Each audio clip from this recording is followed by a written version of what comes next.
Hi అండి, welcome to home food channel. అందరికీ నమస్కారం. ఈరోజు వాకాయ పప్పు ఎలా చేసుకోవాలో ఇంట్లోనే ఈజీగా, కమ్మగా, పుల్లగా, కారంగా చాలా టేస్టీగా ఉందండి. ఒకసారి మీ ఇంట్లో ట్రై చేసి ఎలా వచ్చిందన్నది కామెంట్ సెక్షన్లో చెప్పండి. ఫుల్ వీడియో అనేది మన ఛానల్లో అప్లోడ్ చేశాను.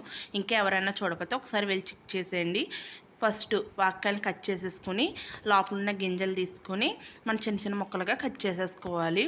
కుక్కర్ గిన్నె తీసుకుని కందిపప్పు అందులో వేసుకుని బాగా వాష్ చేసుకుని అందులో వాటర్ వేసుకుని పచ్చిమిర్చి, ఆనియన్, సాల్ట్, కారం, కొంచెం ఆయిల్ వేసుకుని ఒక 5 విజిల్స్ వచ్చిన తర్వాత బాగా మెదుపుకుని చింతపండు గుజ్జు వేసుకుని ఒకసారి మరిగించుకోవాలండి. ఇప్పుడు నెక్స్ట్ ప్యానం పెట్టుకొని ఆయిల్, నెయ్యి వేసుకుని వెల్లుల్లి, జీలకర్ర, ఆవాలు, కరివేపాకు, ఎండుమిర్చి వేసుకుని బాగా వేయించుకున్న తర్వాత అందులో పప్పు అన్నది అందులో వేసేస్తే వాకాయ పప్పు అన్నది రెడీ అండి.